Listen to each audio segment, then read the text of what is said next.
सिद्धेभ्यः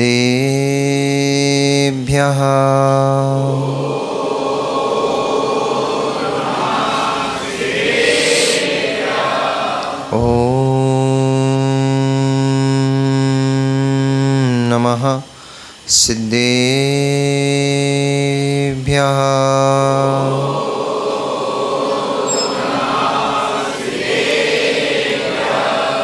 ओम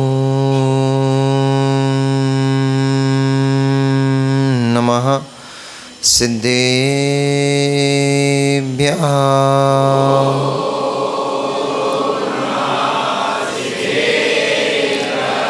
तब सिद्धे नय सिद्धे संयम सिद्धे चरित्र सिद्धया नाणं मिदंसनं मेया सिद्धे शिरसा नमस्सामि। सिद्धं संपूर्ण भव्यर्थं सिद्धे कारणमुत्तमं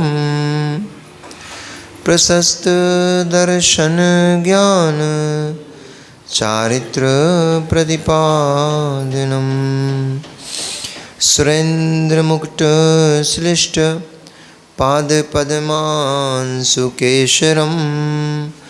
प्रणमामि महावीरं लोकत्रयीय मंगलम्।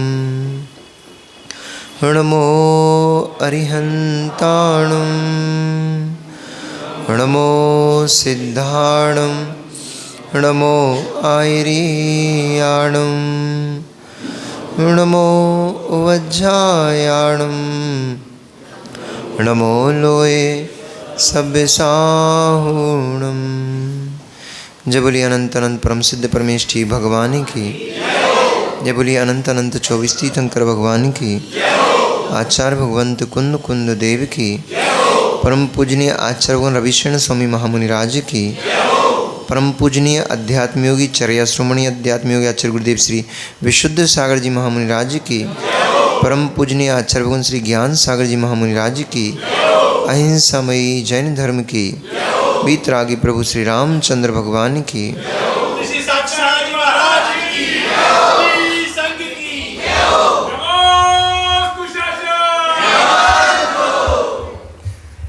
काल में हम सभी भव्य जीव यहाँ विराजते हैं। परम भट्टारक महाश्रमण उन भगवान वर्धमान स्वामी के मुख कमल से निश्रित भागवादिनी भगवती मंजनवाणी का हम सभी भव्य जीव यहाँ करुणांजलि लगा करके पान कर रहे हैं। यह भागवादिनी यह भगवती मंजनवाणी सभी जीवों का कल्याण करे, सभी जीवों का मोक्ष मार्ग प्रशस्त करे। आचार्य भगवंत कुंद कुंद देव ने पंचास्तिका ग्रंथ जी में लिखा कि पज्य विजितम दब्बम दब्ब विजित्या पज्यानत्थि दोन्नम अननुभूतम भावा समना पुरुविंती। पर्याय से रहित कोई भी द्रव्य नहीं होता और द्रव्य से रहित कोई भी पर्याय नहीं होती।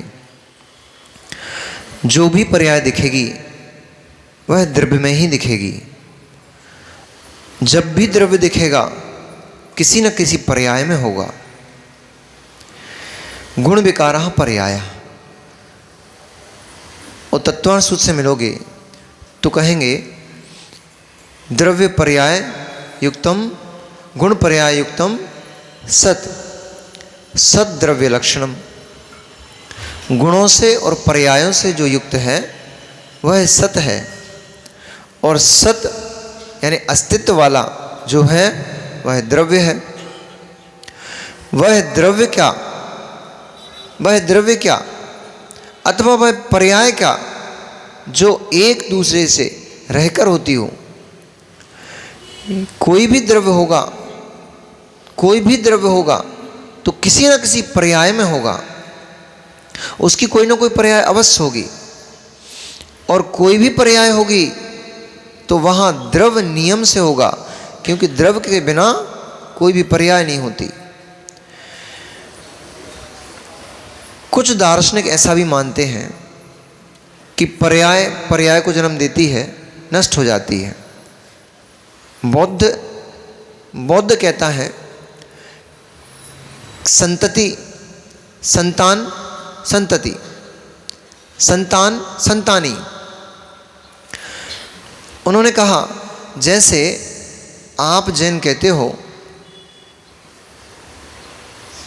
कि भोग भूमि में युगलियों का जन्म होता है, वे युगलिया क्या करते हैं, संतानों को जन्म देते हैं और एक को छींक आती है, एक को जिमाई आती है, दोनों का मरण हो जाता है। युगलिया जन्म दो पुत्र पुत्रियों को जन्म दे करके वे दोनों युगलिया मृत्यु को प्राप्त हो जाते हैं। तो जैसे संतानी ने संतानों को जन्म दिया, यानी युगलियाओं ने दो युगलियाओं को जन्म दिया, ऐसे ही आपकी जो वर्तमान पर्याय है, ध्यान से सुनना, क्योंकि इसी में उत्तर छिपा हुआ है। जैन क्या कहता है, वह मेरे शब्दों में छिपा हुआ है। क्या कह रहा उसने क्या कहा कि आपका जैसे मरण होता है वैसे ही आपकी यह पर्याय जब ये छूटती है तो अन्य किसी पर्याय को देकर जाती है। ठीक है ना, आपकी यह जो पर्याय छूटती है यह किसी पर्याय को देकर जाती है, यानी पर्याय पर्याय को जन्म देकर चली जाती है। ठीक है ना, नहीं है क्या? क्यों? एक पर्याय विनाश को प्राप्त होती है तभी तो दूसरी पर्याय उत्पन्न होती ना। और इस पर्याय में जैसा आप गति का बंध करोगे, आयु का बंध करोगे, वैसे ही तो पर्याय प्राप्त होगी ना। तो पर्याय ने पर्याय को जन्म तो दिया। हाँ, इतना भी आसान नहीं है समझ पाना साहुला जी। इतनी आसान हो जाए, इतनी समझ में आसान हो जाए तो फिर ये भटकती आत्माएं संसार में भटकती नहीं मिलेंगी। इतनी आसान तो नहीं है इस बात को समझने के लिए, क्योंकि इतनी सी बात के लिए पूरा का पूरा सिद्धांत खड़ा हुआ है। इतनी बात को लेकर के बौद्ध खड़ा हुआ है। बौद्ध दर्शन द्रव्य को नहीं मानता, पर्यायों को मानता है। संतान संतानी को मानता है। संतानी ये पर्याय, इसने अगली पर्याय को जन्म दे दिया, यानी संतान के रूप में अगली पर्याय को जन्म दिया, ये नष्ट हो गई। जैसे आपके युगलियाँ दूसरे दो युगलियों को जन्म देते हैं, नष्ट हो जाते हैं, ऐसे ही इस पर्याय में आपने जो किया था उससे आपकी अगली पर्याय की निर्माण हो गया। किस गति में जाना है, किस पर्याय को प्राप्त करना है, यही तो होता है ना।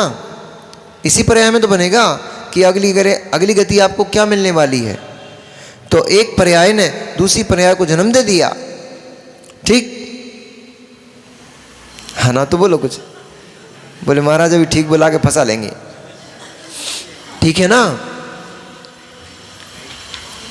तो फिर आप बताओ ठीक कैसे नहीं है?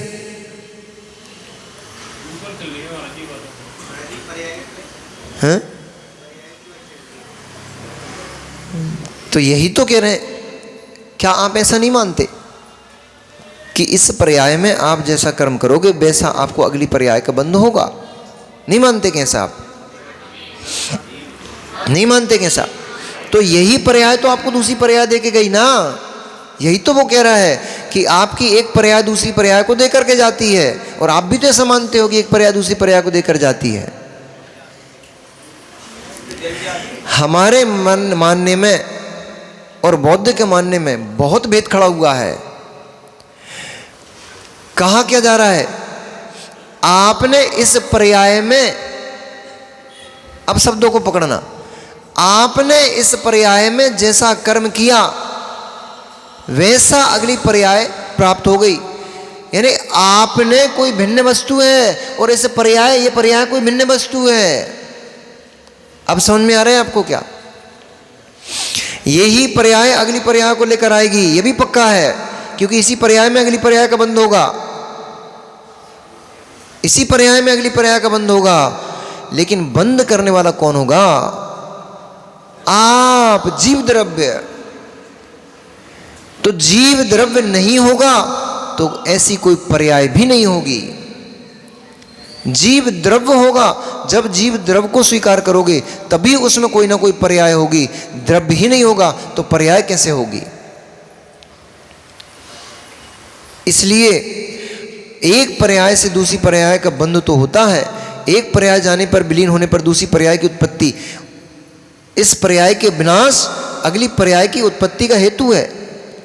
यह पर्याय, इस पर्याय का विनाश होगा तभी अगली पर्याय आएगी।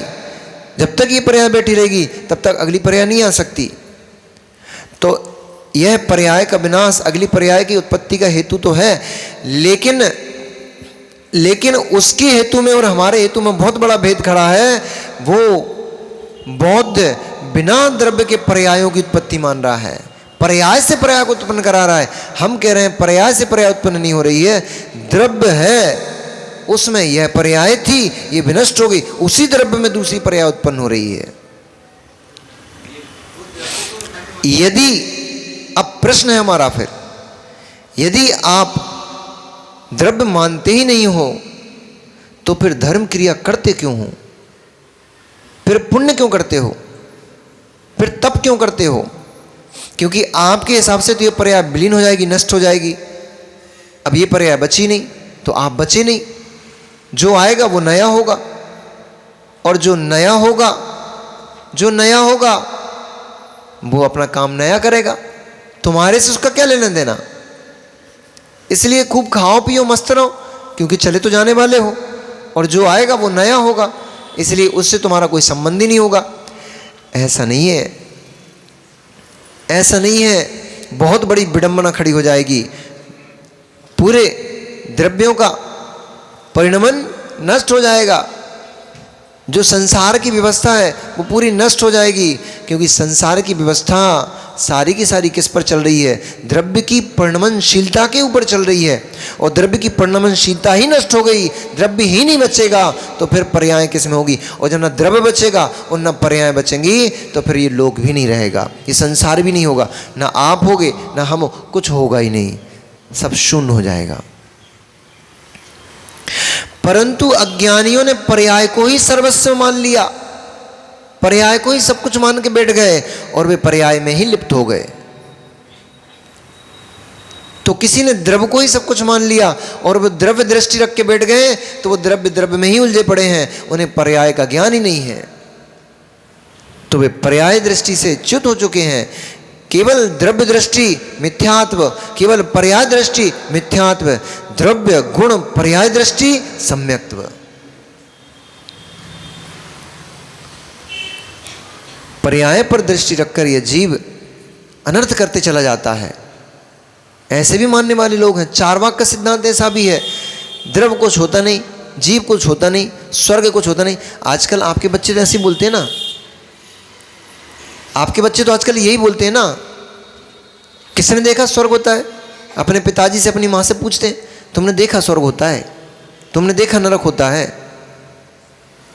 किसने देखा स्वर्ग होता है? किसने देखा नरक होता है? किसने देखा भगवान आदिनाथ स्वयं हुए थे? ये फुर्सत के बैठे लोगों की कहानियां हैं।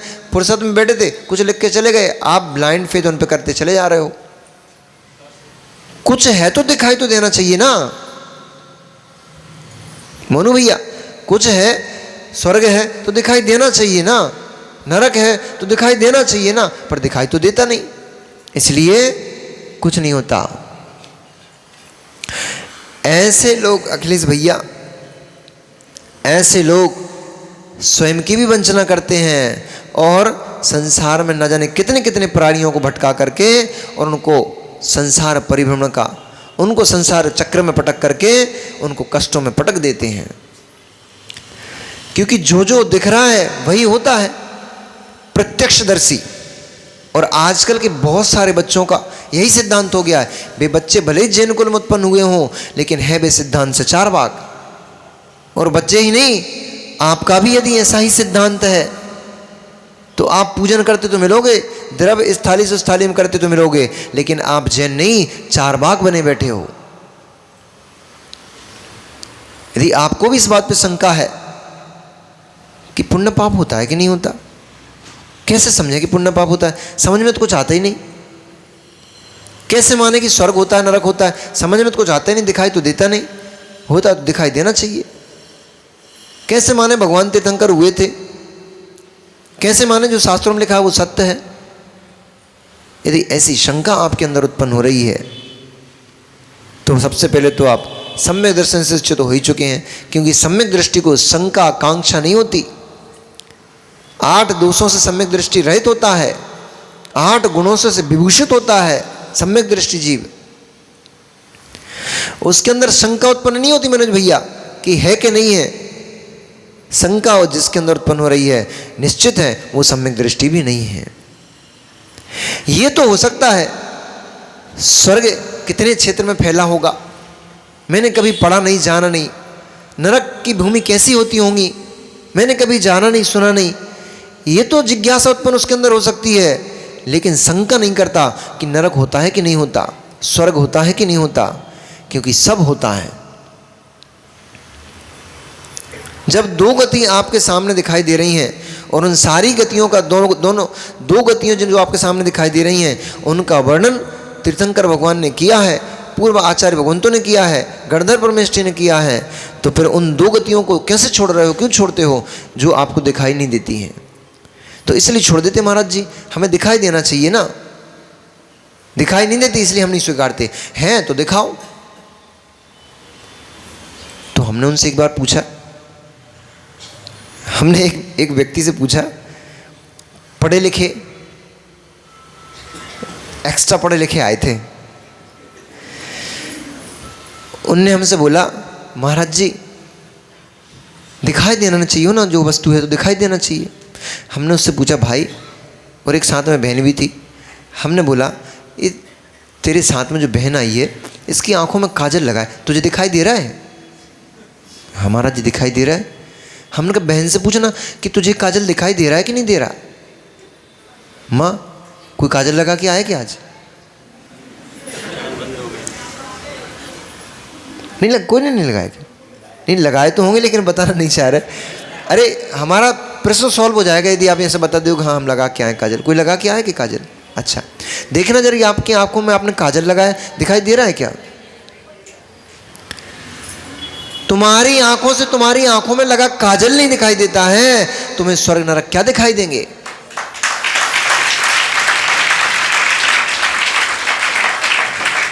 आंखों का काजल तो तुम देख नहीं पा रहे हो, तुम स्वर्ग और नरक की कैसी बात करते हो कि तुम्हें स्वर्ग नरक दिखाई देगा? तो बोले नहीं महाराज जी सामने वाले को दिख रहा है ना।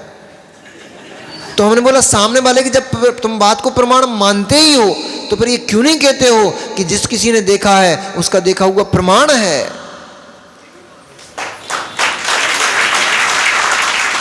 सामने वाले का देखा हुआ यदि तुम प्रमाण मान ही रहे हो, तुम्हें तो नहीं दिख रहा ना, फिर तुम कैसे स्वीकार रहे हो कि काजल लगा होता है, काजल होता है?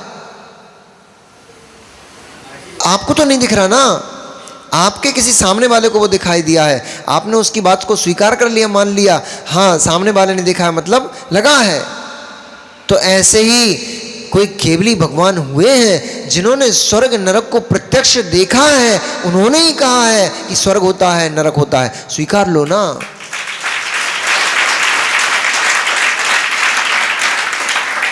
फिर भी नहीं स्वीकारते हो तो हमने दूसरा प्रश्न पूछा कि भैया एक बात बता, मोबाइल तो जो चला रहा है ये मोबाइल के जो ये हमारे पंकज भैया ने आंसू का नंबर डायल किया तो ये मोबाइल में आंसू का ही नंबर क्यों लग रहा है, उसके बाजू में बैठे वाले का क्यों नहीं लग रहा?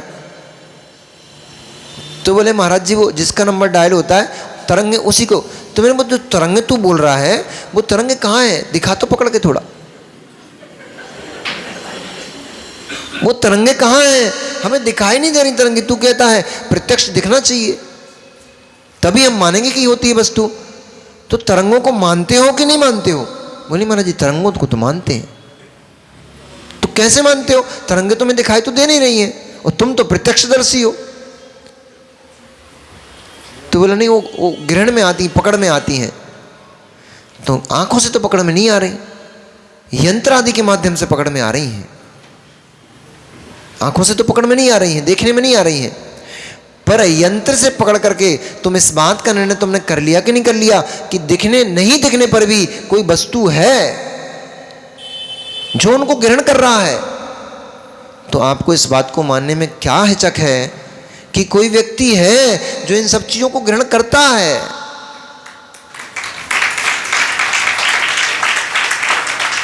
फिर हमने एक चीज और भी पूछी उससे। हमने कहा एक बात, चश्मा लगाया था वो, तो हमने बोला भैया तेरा चश्मा तो उतार 1 मिनट। उसने जैसे ही चश्मा उतारा, हमने बोला वो गेट के बाहर कुछ रखा दिखाई दे रहा है क्या? तो बोला नहीं, कुछ धुंधला धुंधला से दिखाई दे रहा है। तो हमने क्या रखा है वहां पर? बोले नहीं, कुछ समझ में नहीं आ रहा क्या रखा, कुछ तो है पर दिखाई नहीं दे रहा क्या है।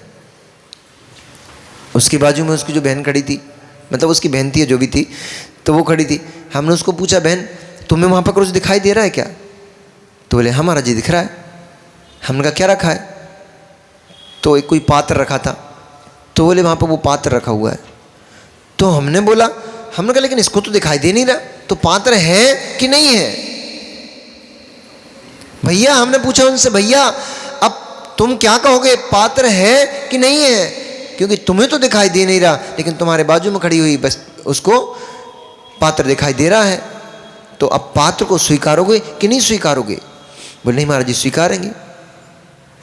हमने कहा जब तुम सही सब चीजें किसी न किसी निमित्त से स्वीकार ही लेते हो, तो इस बात को स्वीकारने में तुम्हारी क्या परेशानी है कि कोई सर्वज्ञ है, उसने तत्व को कहा है,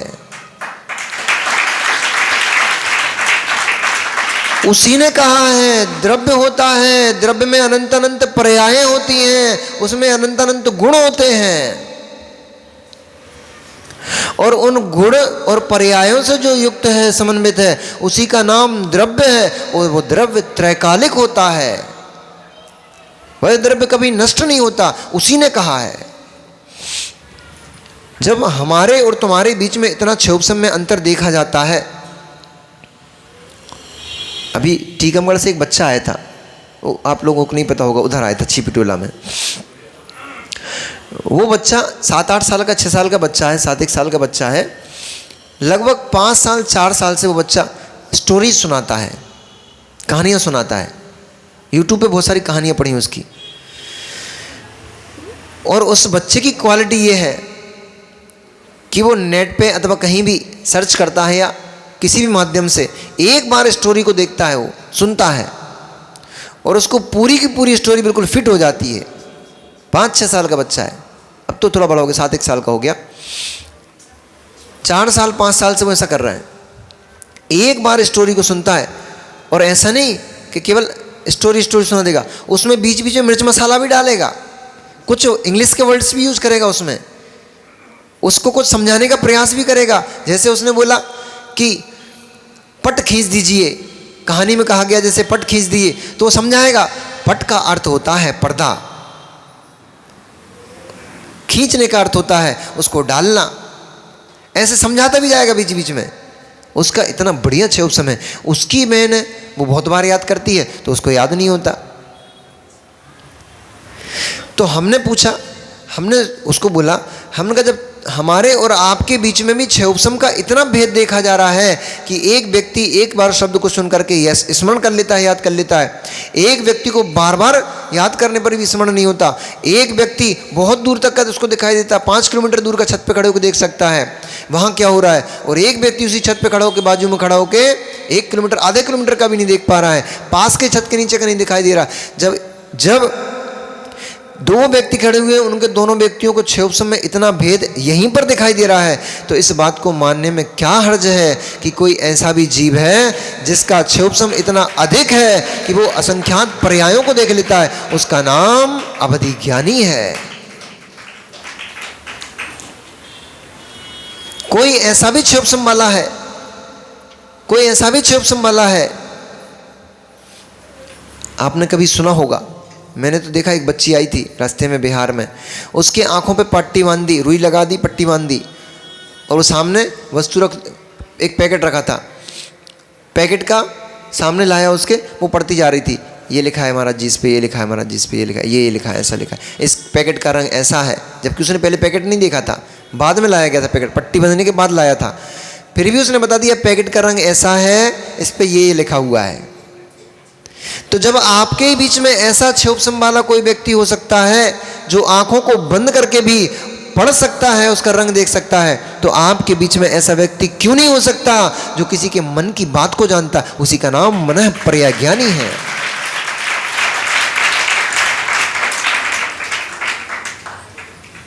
ऐसे अवधि ज्ञानी, मनः पर्याज्ञानी, मति ज्ञानी, श्रुत ज्ञानी सभी आपके समक्ष हैं। ये सब ज्ञान गुण की पर्याय हैं।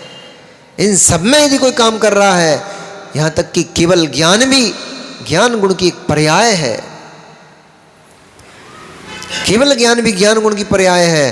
तो ऐसा भी कोई व्यक्ति है जो संपूर्ण अखिल विश्व को जानता है। अखिल विश्व में जितने पदार्थ हैं, संपूर्ण पदार्थों की संपूर्ण पर्यायों को जानता है, अनंत पर्यायों को नहीं। कुछ लोगों का ऐसा भी अभिमत चल रहा है भैया, विवेक भैया, कुछ ज्ञानीनों का यह भी मत चल रहा है कि केवल ही सर्व के ज्ञाता नहीं होते, अनंत के ज्ञाता, अनंत के ज्ञाता नहीं होते, सर्व के ज्ञाता होते हैं। तो अनंत सर्व से रहित अनंत होता है क्या? सर्व बड़ा कहलाएगा कि अनंत बड़ा कहलाएगा? हैं? अनंत तो नहीं कह रहे, समझा देना घर पे जाके। अनंत बड़ा नहीं होता, सर्व बड़ा होता है, क्योंकि सर्व में अनंत समाया हुआ है।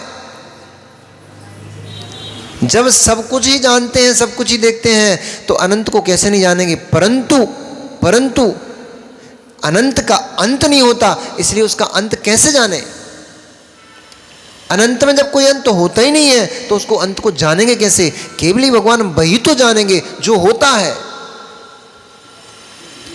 जो होता ही नहीं उसको कौन जानेगा? है ही नहीं तो उसको कौन जानेगा? हाँ, जानते हैं, ऐसा जानते हैं कि ऐसा होता नहीं। ऐसा तो जानते, कैसा नहीं होता? घोड़े के सर पर सींग नहीं होते, घोड़े के सर पर सींग नहीं होते, तो कहीं नहीं होते हैं। कहीं देखे क्या आपने घोड़े पे सींग? तो ऐसा कभी नहीं जानेंगे कि घोड़े के सर पर सींग होते हैं। क्यों? होते ही नहीं।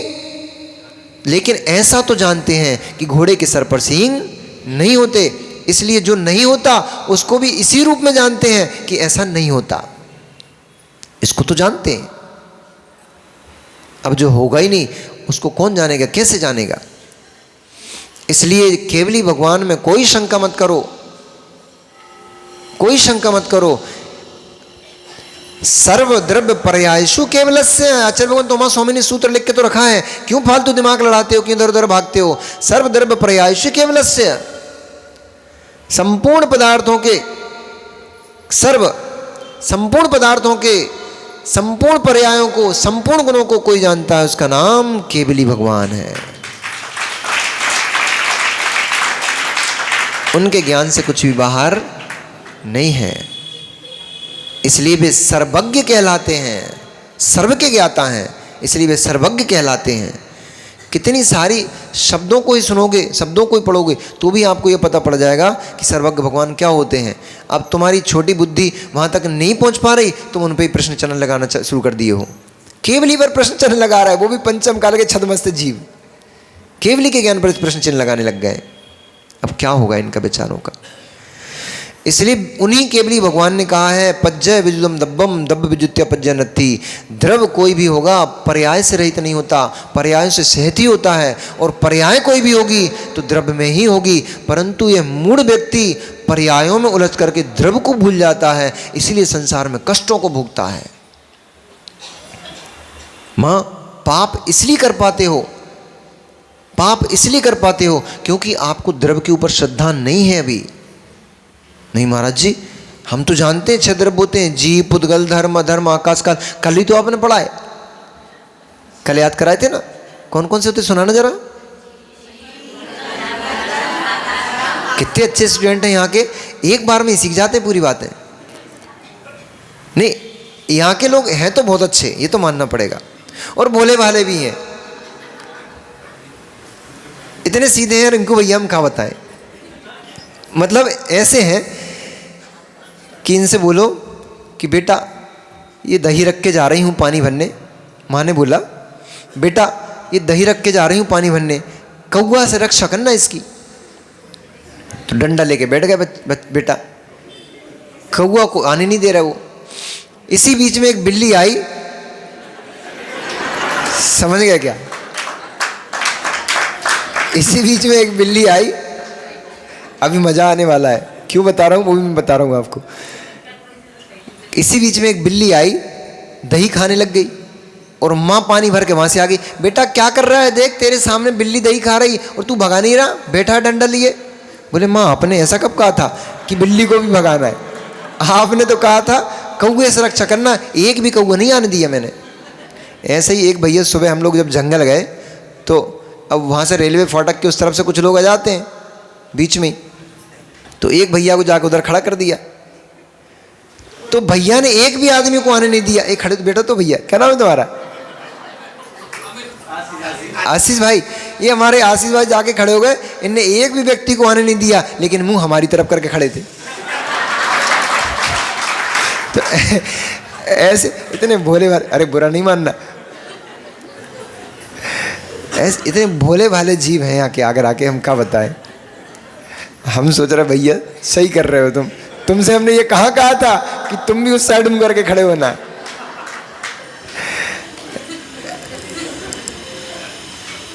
भोले जीव हैं, इसलिए सब चीज़ें खोल खोल के बताना पड़ती हैं, विशेष तरह से विशेष करके खोलना पड़ता है विषय को, नहीं तो फिर कुछ का कुछ समझ लेंगे बेचारे, लफड़ा हो जाएगा। तो पज्य विजदम, पर्याय से कोई द्रव्य नहीं होता, लेकिन मोही जीव संसारी प्राणी। माँ आपने ये पढ़ तो लिया कि जीव द्रव्य होता है, ये भी पढ़ लिया मैं जीव द्रव्य हूँ, ये भी जानते हो कि इस पर्याय में मैं जो कार्य करूँगा, जो भी मैं आचरण करूँगा उसका बंध होगा, ये भी पढ़ लिया कि कालांतर में जाकर के वैसे ही कर्म का मुझे बंध होगा तो फल भी वैसे ही मिलेगा। सब पढ़ लिया, पाप छूट क्यों नहीं रहा है?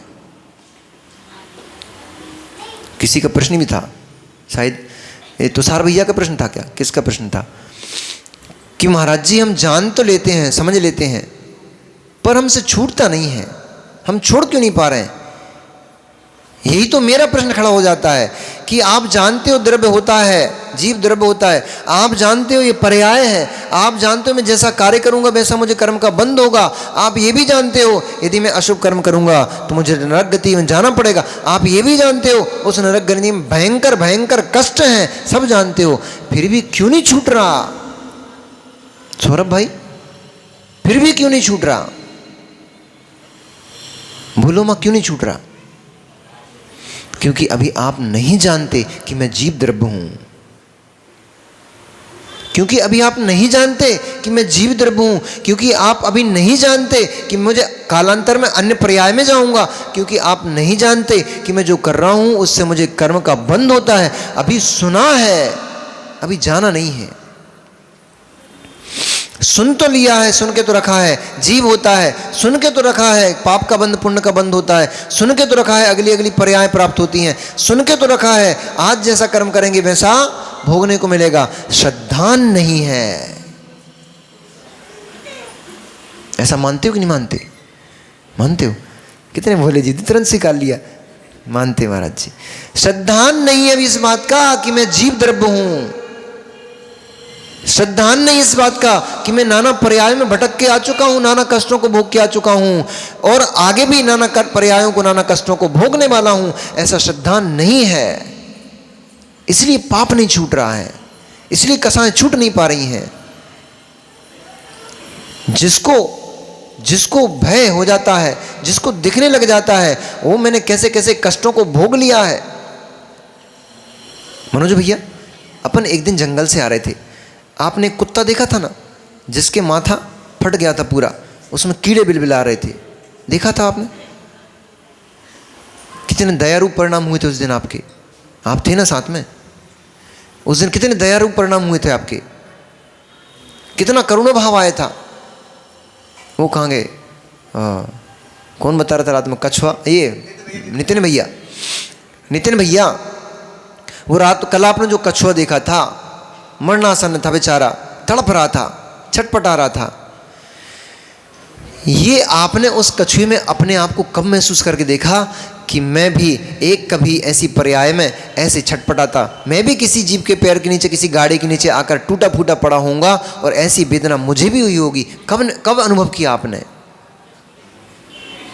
इसीलिए तो वैराग्य नहीं आता है, क्योंकि दूसरे की वेदना देख करके उसको अपने ऊपर अप्लाई नहीं करते हो, आप अपने ऊपर नहीं लगाते हो। पड़ोसी मर गया, हाँ भैया पड़ोसी मर गया, कभी सोचते नहीं हो कि मैं मरा पड़ा हूं। एक दिन तो सोचा था इन लोगों ने, कुछ लोग जो छिपी टोला वाले ना, उनको हमने एक दिन अपने हाथ से अपनी लाश जलवा दी थी। तुम खुद ही जलाओ, जिंदा में नहीं ध्यान में, नहीं तो महाराज ये करवा देते हैं। अपने आप में ही आग लगवा दी, बोले महाराज ने।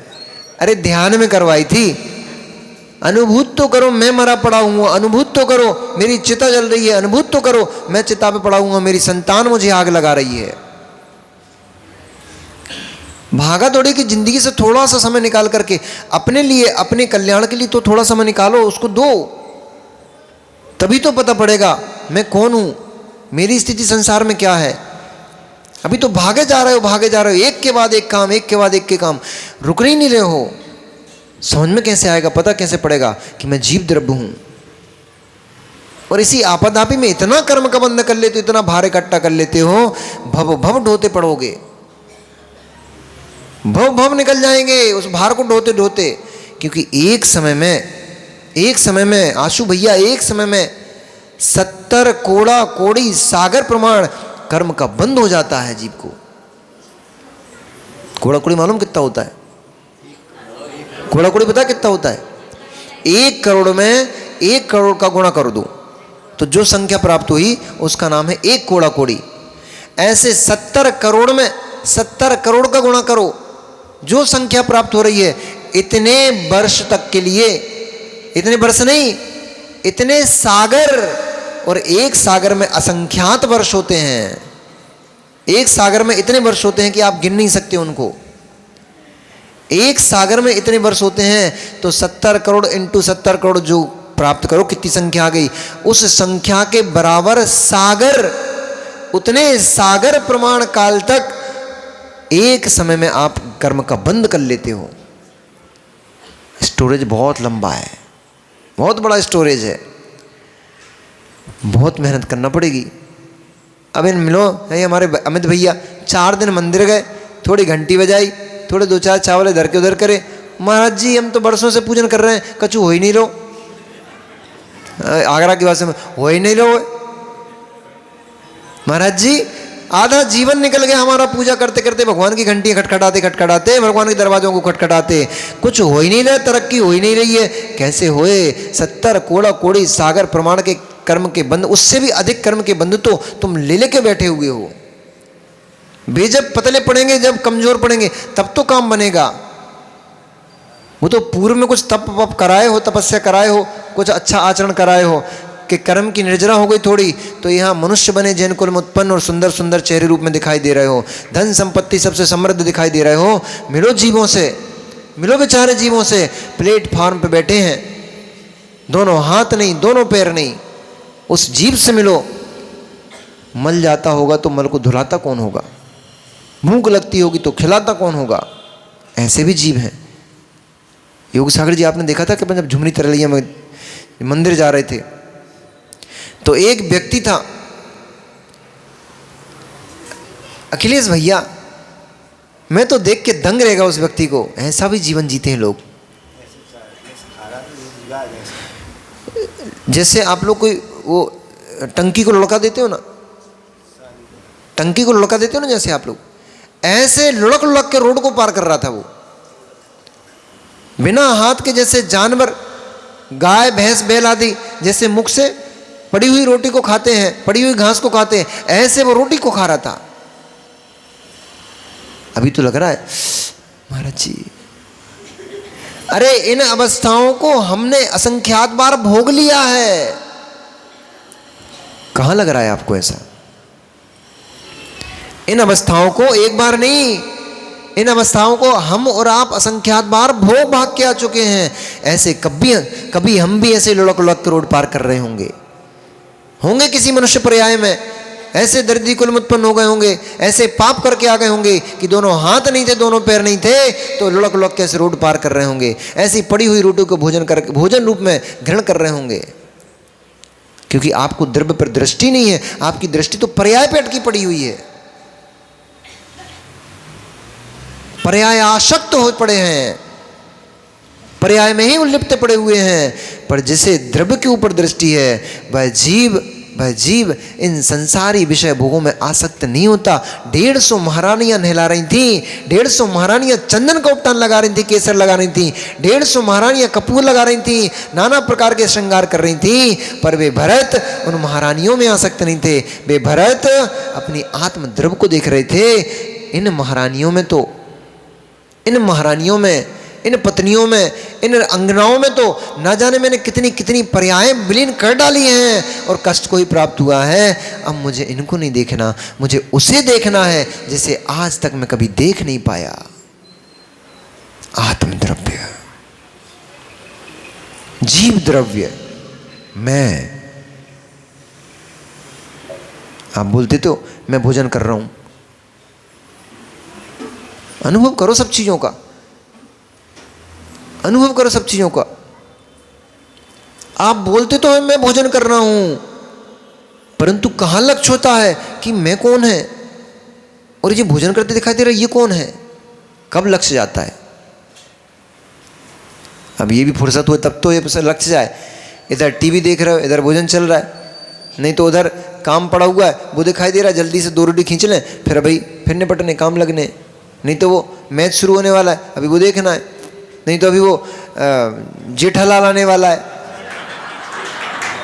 अरे महिलाओं को और बच्चों को बड़ा प्रिय है। एक वो भाभी जी घर पे हैं क्या, ये बच्चों के और इनके बड़े फेवरेट सीरियल हैं। माताएं खाना छोड़ देती हैं, भोजन छोड़ देती हैं, धर्म छोड़ देंगी, पर जेठालाल नहीं छूटता। सही बोल रहे हैं कि गलत बोल रहे हैं माता?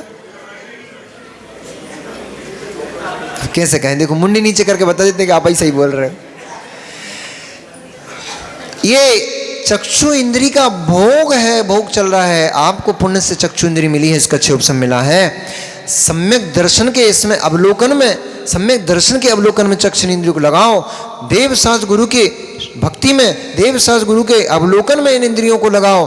पाप में इन इंद्रियों को लगाओगे तो ये इंद्रियां एक न एक दिन आपसे छिन जाएंगी। फिर वापस से जिस इंद्री का अधिक भोग भोगोगे, जिस इंद्री का अधिक भोग भोगोगे, वो इंद्री आपसे छिनती चली जाएगी। और जैसे जैसे छिल जाएगी वैसे वैसे छिल जाएगी, मतलब ऐसे नहीं छिल जाएगी, छिल जाएगी मतलब छीन ली जाएगी। कोई नहीं भगवान नहीं छीनेगा। नहीं भगवान को दोष देते हो, हे भगवान हमें मिले थे कि कष्ट देने के लिए, भगवान नहीं छीनेगा। तुम्हारा ही किया गया कर्म वो इंद्रियां तुमसे छीन लेगा। स्पर्शन रसन घ्राण चक्षु, चक्षु इंद्री का अधिक भोग भोगे तो चक्षु के आगे नहीं मिलेगी, चक्षु तक गई। स्पर्शन रसन घ्राण 3 इंद्री, 3 इंद्री मतलब चीटा चीटी आदि आदि, ये बन के घूमना पड़ेगा। कर्ण इंद्री का अधिक भोग भोगोगे, पॉप म्यूजिक और ये म्यूजिक और वो म्यूजिक और न जाने पता नहीं क्या क्या सुन के कान फोड़ डाले, वे ईयरफोन लगा लगा के कान को पता नहीं क्या कर डाल रहे हो। क्षोभसम नष्ट हो रहा है, अधिक भोगोगे इस इंद्री को, कर्ण इंद्री छिन जाएगी। फिर कितनी इंद्री बचोगे? स्पर्शन रसन घ्राण चक्षु कर्ण, तो कर्ण छिन जाएगा तो बचेगा घ्राण तक, यानी भौरा बनोगे, पतंगा बनोगे, तो उड़ते फिरोगे, फिर कहीं हेलोजन में और कहीं दीपक में झुलसते मिलोगे। इसलिए केवल पर्याय दृष्टि मत रखो, पर्याय में ही लिप्त मत पड़े रहो। हूँ गोरो, हूँ सांवलो, मैं गोरा हूँ, मैं सुंदर हूँ, मैं सांवला हूँ, इन्हीं में मत उलझे पड़ो। भगवती आत्मा को भी देखो, वो गोरी हो रही है कि सांवली हो रही है? अभी तो आपकी आत्मा गोरी हो रही है, दिखाई दे रही है, निखार आ रहा है। बिना लक्स साबुन के, बिना पियर्स साबुन के, बिना शैम्पू, बिना काय के भी, बिना पाउडर लगाए, बिना फेयर एंड लवली लगाए आपकी आत्मा गोरी हो रही है, निखर रही है। कैसे? भगवान जिनेंद्र की भक्ति से, तत्व के श्रवण से आत्मा पवित्र हो रही है, धवल होती चली जा रही है। सही बोल रहा हूं छू?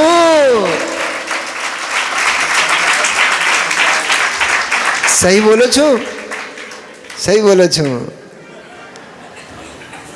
हम तो सही ही बोलते हैं, हम थोड़ी गलत बोलते हैं। हम तो सही बोलते, हम थोड़ी गलत बोलते हैं। गलत तो वो बोलते थे, सो चले गए। इसलिए भैया तत्व को समझो, तत्व को समझो। पर्याय दृष्टि, बोलो ना, भूल गए क्या सूत्र उस दिन का? पर्याय दृष्टि नरकेश्वरा, द्रव्य दृष्टि परमेश्वरा। जहां द्रव्य दृष्टि है वहां परमात्म पद है। जहां पर्याय में ही दृष्टि पड़ी हुई है, पर्याय में लिप्त पड़े हुए हो, वो सब नरकगामी जीव हो जाएंगे। पर्याय में आसक्त रहोगे, पर्याय में लिप्त रहोगे तो भव बिगड़ जाएंगे। द्रव्य के ऊपर दृष्टि चली जाएगी। अखिलेश भैया कहां भटक रहे हो? हम तुम्हें कहां घेर रहे हो, तुम कहां घेर रहे हो? अब छिल चुके हो, अब कपड़े बदल लेना, ठीक है। पर्याय दृष्टि नरकेश्वरा। वे भरत, मिलो भरत से। सब कर्ज हो गया, स्नान हो गया, उपटन लग गया, सब हो गया। जब महारानियां सब तृप्त हो गई तो वे हथनी के ऊपर आरूढ़ होकर के वे भरत पुनः महल की तरफ बढ़े चले। और क्या कह रहे हैं? आप लोगों का जो मंतव्य था वो मैंने पूर्ण किया। अब मुझे आप लोग इजाज़त दो, अब मुझे आप लोग अब परमिट कर दो, अब तो जाने दो। जब वो वहां से निकल के भवन की तरफ आ रहे थे तभी एक घटना घट गई। यहां से शुरू करना था।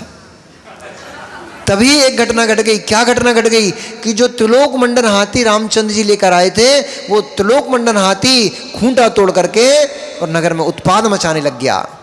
वो था ही इतना भयंकर, इतना विशालकाय कि उससे तो हस्ती और सिंह तक भय खाते थे। तो सामान्य मनुष्य कहाँ उसको बस में कर सकते थे, कहाँ पकड़ सकते थे? ऐसा वह त्रिलोक मंडन हाथी उत्पाद मचाते हुए पूरे नगर में, नगर को नष्ट ध्वस्त करने में लग गया। स्थान स्थान पर उसने पेड़ों को तोड़कर फेंक दिया, स्थान स्थान पर उसने भवनों को तोड़ डाला। ऐसा जब वो उत्पाद करते हुए लोगों को कुचलते हुए चला जा रहा था, तभी भरत, इधर से भरत महल की तरफ जा रहे थे। और जैसे ही भरत ने उस हाथी को पागल के समान आते हुए देखा, पागल हाथी के समान आते हुए देखा और उत्पाद मचाते हुए देखा, सारी की सारी महारानियां भय को खा करके भय को उत्पन्न कर तुरंत ही भरत के पीछे जाके खड़ी हो गईं। उसमें भावज सीता भी थी, भाभी सीता भी थी, और भाभी लक्ष्मण की, उसका क्या नाम था जो जिससे शक्ति दूर हुई थी? विशल्या। तो भाभी विशल्या भी थी उनमें। सभी की सभी स्त्रियां भरत के पीछे जाके खड़ी हो गईं। भरत सुमेरु पर्वत के समान विशाल वक्ष स्थल को करके उस हाथी के सामने उसको वश में करने के लिए जैसे ही खड़े हुए, परंतु उनको कुछ भी करने की आवश्यकता नहीं पड़ी। वह त्रिलोक मंडन जैसे ही भरत के सामने आया और आते तुरंत ही उसने सूंड उठा करके भरत को नमस्कार करने लग गया और उसका सारा क्रोध शांत हो गया और शांत होकर के वह उनके सामने बैठ गया। उसको उसका पूर्व भव स्मरण आ गया। भरत को देखते ही उसका जाति स्मरण हो गया और उसको पूर्व भव याद आ गया कि पूर्व भव में हम दोनों मित्र हुआ करते थे। पूर्व भव में ये और मैं दोनों स्वर्ग में मित्र थे। कितने वर्षों के बाद ये मुझे मिला है आज। ऐसा उसको जानकर वो भरत के सामने तुरंत ही वह शांत चित्त होकर के बैठ गया। भरत को नमस्कार कर दुलार सा देने लग गया। भरत भी सकते में आ गए कि ये क्या हुआ? ये इतना उत्पाद मचा रहा था, वृक्षों को तोड़ रहा था, भवनों को तोड़ रहा था, जीवों को कुचल रहा था, चिंगाड़ रहा था, दिशाओं को आकुलित किए हुए था। ऐसा ये विशालकाय हाथी ये मुझे देखते ही शांत कैसे हो गया? सभी के मन में एक ही जिज्ञासा थी। पूरे नगर में केवल एक ही चर्चा चल रही थी कि भरत को देख करके हाथी शांत कैसे हो गया। इस प्रकार से जब चर्चा चलती रही तो घड़ी तो चलती रही, ये तो रुक ही नहीं रही। इसी चर्चा के बीच में एक महा सौभाग्य प्राप्त हो गया। और वह सौभाग्य क्या था? कल घटना घट गई थी, अब एक सौभाग्य मिल गया है। वह सौभाग्य क्या था? बहुत बहुत विशाल सौभाग्य है। और नगर का तो ऐसा मानो अहोभाग्य है कि ऐसा कुछ हो गया है नगर में। क्या हो गया है कल बताएंगे। नमो रियंताड़म, नमो सिद्धाड़म, नमो आर्याड़म। अभी सब लोग थोड़ी देर बैठे रहे बस।